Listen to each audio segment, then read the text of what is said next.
Hello, Mikel. Thanks for your time. It's a big weekend on Sky Sports, I'm sure you're aware. I wanted to build up to that with a NASA-style 10-1 countdown. It'll be quick, don't worry. Surprise. So 10 games you won on the bounce, that's the 10. Okay. So Sunderland ended that run. Revenge tomorrow?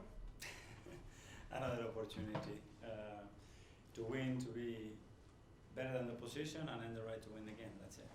If you do win, 9 points. That's the 9, ahead of Manchester City. Overnight, at least.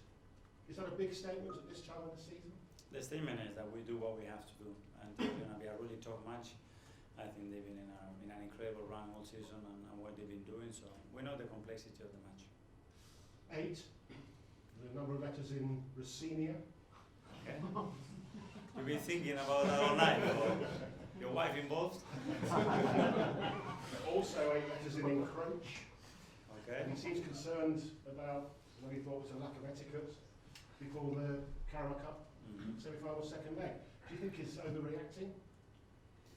I don't know, it's his opinion, and obviously we respect everybody, and at any point one of the staff members went through that. We apologize, and that's it. It's very common in football, especially with the keepers, because they have to keep long balls and all that, so nothing there to comment. 7, Bukayo's squad number. Okay. How's his hip? His hip is getting much better. So yeah, hopefully very soon he will be with us. How long? Very soon, very soon. This weekend? Number 6, 6-7, 6-7. This was my kids show me 6-7. Let's do 6-7. 6, a number of letters in Timber. Oh no, he's Yeah, a number of letters in Martin. Odegaard and Timber, how are they? So Martin again is getting better. It will be a matter of days, we believe, and Juren is fine. Oh, great. So good for the weekend. 5. It was 5th time lucky in terms of getting through a big semi-final, and you're still in the big 4 competitions. Now the dust has settled on reaching a Wembley final. Just over the last few days, have you sensed a real vibe around the place? It's a springboard to move on. Well, the energy that it brings, winning a big tie against a great Chelsea side, and the fact that you visualize yourself in Wembley in a couple of weeks, obviously is exciting, is what we want, and you could feel the excitement around our supporters as well, which is great. So yeah, on to the next one now. We're nearly there. 3, Max, 3 letters. Max Diamond almost back, we hear. Max hasn't trained with us yet, so it will be still a few weeks, I think, but it's getting better, yeah. And the man with 2 surnames, Oxlade-Chamberlain. Yes. He said goodbye to his friends here at the training ground. Looks like he's going to Celtic, not confirmed, but has he got a lot to offer the club still? It's been brilliant. It's been great to share some time with him. His experiences, obviously we played together as well, so some great memories. So it's been really helpful to us. Hopefully we can help him and support him in that tough period for him, and wish him all the very best whatever he decides to do. Finally, anyone else picked up an injury we're not aware of? No, the rest we are all good. Thank you. You're the best one, the top one. Thank you. Thank you. Thanks, Gary. We'll go to Alex on the phone. Hi, Mikel. Hi. Just reflecting on that game at the Stadium right back in November, what makes this Sunderland team difficult to play against? Well, they are obviously extremely competitive, really well coached. They have very good individuals, very clear identity of what they want to do, where they want to take the game, and they are very good at it. You could only see the result that they had against the top side. So we know what to expect, but we need to deliver that tomorrow. Mikel led the line that day. How much are you going to miss him? Yeah, obviously it's a big blow. Mikel offers something unique in the team, but he's going to be out for months, unfortunately, with a very rare injury. So we need to support him, make sure that he's very connected with the team, because he can still add a lot of value to the players and the staff, and yeah, keep him around. What kind of atmosphere are you hoping for at the Emirates? What are you asking for from the home fans? The best. Tomorrow, 2:30, the best atmosphere that we've seen. Ready everybody for 3 o'clock to exploit. That's what we want. We start to get in a really, really crucial part of the season, and we know what every game means, and we need to get into a stadium with that energy, all of us. Really crucial part of the season, as you say, fighting on 4 fronts. What is the priority? Is there a priority? Yes, tomorrow, that's a priority, and the only priority and the only focus that we have to put all our energy and commitment, and we will do that tomorrow and try to earn the right to win the game. Good luck. Thank you. Ian, top sport. Hi Mikel, how are you? I'm good, thank you. You've unbeaten in your last 43 matches against promoted teams. That's the joint longest run in Premier League history. So that's a bit of history you can make tomorrow. Your team has scored the second most amount of goals, kept the fewest goals from going into net. You're winning the league, or you're winning games this season in the right way, aren't you? You're going about this assault on 4 trophies in the right way. Well, that's the way we try to prepare every week, and every opponent is different and brings very difficult challenges, and we need to face them. And we've been doing that for a lot of months now, and that's the thing that we have to continue to do, and play with that hunger and that commitment every single game, because if we do that, we have a big chance to win our games. A couple of your key signings. First, David Raya, 20 clean sheets in 38 games this season. Took 58 games for him to keep 20 clean sheets last season. He's been pivotal to you. While a lot of people are focusing on the other end of the pitch, I'd argue he's been your most pivotal player. Well, obviously, when we are where we are, it's because individuals are doing so well, and certainly David has been immense for us since he joined us this season. Again, I think he's gone to a different level, very stable, really consistent, and it's a key player for us, obviously. Key player for you, and you've spoken before about how you went against what some people thought by bringing him in. Another one, Kai Havertz, also a pretty good player for you, and we've seen that in the last couple of games. Yes, we are really happy to have him. Again, he offers something very different to the team, and to be able to mix it up, and for him to show the level that he's showing immediately after such a long injury, it's very impressive. So great. Just one last one. I was thinking about with your answer about Liam Massini before. How important is it for managers to keep their calm, even before the games when they come out watching the team warm up, but also use the right kind of body language and language as well? Because I think one thing that maybe Liam would probably look back on is the fact that he swore at the camera or with the camera around during that period. I mean, you've been doing this 6 years now. How do you keep yourself in check?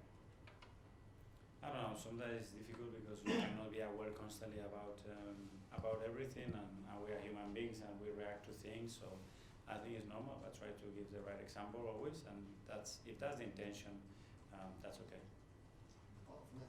Hi Mikel. Across the Premier League this season, I think it's the biggest share of goals from outside the box in 12 years. And with that increase, I think we've seen Zubimendi, Eze score a few for Arsenal this season. Last week you mentioned when you can't be, I guess, vertical when teams drop in, you have to take those shots. And I was wondering, do you think that kind of increase in shots from outside the box is a reaction to how teams have started to play in recent years, and how do you view that kind of evolution? Well, yes, the more density there is inside the box, and the more contact there is, more difficult to score goals, especially in open play. So that's clear. So you have to find other ways, and I'm not surprised that number is increasing. The quality of the players as well is increasing. It happened in basketball, especially from 2s to 3s, and the stats were incredibly high. It's not that easy here to score because of the distance and the crowd that is around the goal. But yeah, it's another weapon to have. And for you as a player, you obviously scored quite a few goals from outside the box. If you were a player today, would you be doing the same? Would you take the same shots with all the talk around like XG, for instance? Yeah. Would that be in your head, or would you still back yourself? I don't think you can be thinking about that. I mean, you're in the right position with the right timing, with the right angles in front of you. I mean, you have to take the shot. I mean, the objective has to be to score. If you have somebody else free next to it, yeah, probably pass it, depending on who it is, especially. But I mean, this is a football that you have to make decision in milliseconds, and you cannot be thinking certainly about, okay, they have 0.1 more expected goal chance to score from here. I cannot see that happening. Matthew Yeah. Stanley. Mikel, Declan Rice spoke earlier this week about how important Gabriel Heinz has been for you this season. He's obviously been there and done it in the Premier League title race. Has he become sort of even more important as the season's gone on, having had that experience? Yeah, but right from the beginning, we knew that Gabriel was going to bring something very different to the coaching staff, and the players, and with the aims that we have at the club. He's someone that has done it in various countries, and obviously I have a really personal relationship with him, so I knew how he's going to fit in with his character within the team. So I'm very happy that the players are enjoying his company. What do you think the messages are that he is able to pass on, having sort of been there? And The first one is the experience, because when you have lived something, you can talk, and the detail there, it's incredible, and the things that have been helpful, the things that they're not been so helpful, and try to support the players, and yeah, he's got a big role in that. Do you think it makes a difference from the player's perspective, hearing it from someone who sort of achieved what they want to achieve? Well, I think the players have huge respect for all the members of the staff, and everybody's unique with their experiences, all this because they've been with great managers as well, that they have one thing, so everybody's opinion is very valuable. How you transmit that and how you connect with the player probably is the most important thing. Tom, football then. Hi Mikel, you mentioned it's getting to a really critical part of the season now. You've been with your side for 6 months and being at the top of the table, top of the Champions League, into the later stages of these cup competitions. Is this the best group that you've ever worked with since starting at Arsenal as manager? I don't like comparing. It's an amazing group, obviously, and they're doing an incredible job so far. And we are all very excited, and I'm very privileged to have each other. And we're going to enjoy it till the last of the season. And one of the things that tends to happen when you are at the front and at the top is that you're the most exposed. I don't think I've ever heard as much spoken about an Arsenal team in the last 10 years as I have about this team this year. Mm-hmm. How do you deal with that, and do you expect to hear more voices and more talk around your team when you are in that position? We don't have much time, so we are so busy with games, training sessions, planning, and that we are a bit far from that. But it's normal, and I think it's something very positive. Whether it's a positive feedback or not so well, I think we are here to learn and improve, and the fact that we are there is the most important thing at the end. Keep on getting what? Mikel, I heard you talk about the positive reaction in Europe to the way you play, and I just wonder, how do you know? I mean, do managers call you? Are you on WhatsApp? Do you Zoom with them? Do they call you to tap into the things that you're doing? Is that a discussion that happens? Yes, and we have a lot of people coming here as well. And when I was in other clubs, I always like to work with other people. I love having coaches here from different sports, from different countries as well. Some of them that are now working, that I admire, and we can get so much from them. We'll go to Phil. Back to you. Hi, Mikel. Just going back to the Emirates Seniors comments. Obviously, I think you said we apologise, or we apologise. Just wanted to know if you will change the way that Arsenal go about the way they warm up, I suppose, just in case, to avoid another similar incident. I already replied to questions of that. I think that's enough. Okay. Thank you. Just in terms then of the Premier League, obviously, if you win against City, on Sunday, you'll move. If you win on Saturday, you'll move 9 points clear of City. When do you start believing that this is going to be the year? Is there a moment that, you know, when the gap's so big that you think this is going to be the year that we're going to do it? Yes, before the pre-season started, and I started to prepare everything with the intention to be where we are, and make sure that players are very convinced that we are going to achieve it, and then go day by day. That's it. Okay, the last couple of years, like Nick in the back. Hi, Mikel. Just a couple of questions about Granit. We're not sure if he's going to play or not, but were you surprised to see him come back to the Premier League, and then what an impact he's made at Sunderland? The fact that he came back is always a possibility in football, but obviously he spent quite a lot of time away from his family, and it was a critical part of the decision that he made when he left us. About the impact, not at all, because I know his character, and when you give him that role, he grabs it with a lot of authenticity and in an incredible way, and I'm very happy to see what he's doing. When he was playing here, a lot of people said that he had all the makeup of a good future coach or manager. Can you see him following in your footsteps? If he decides to do that, I think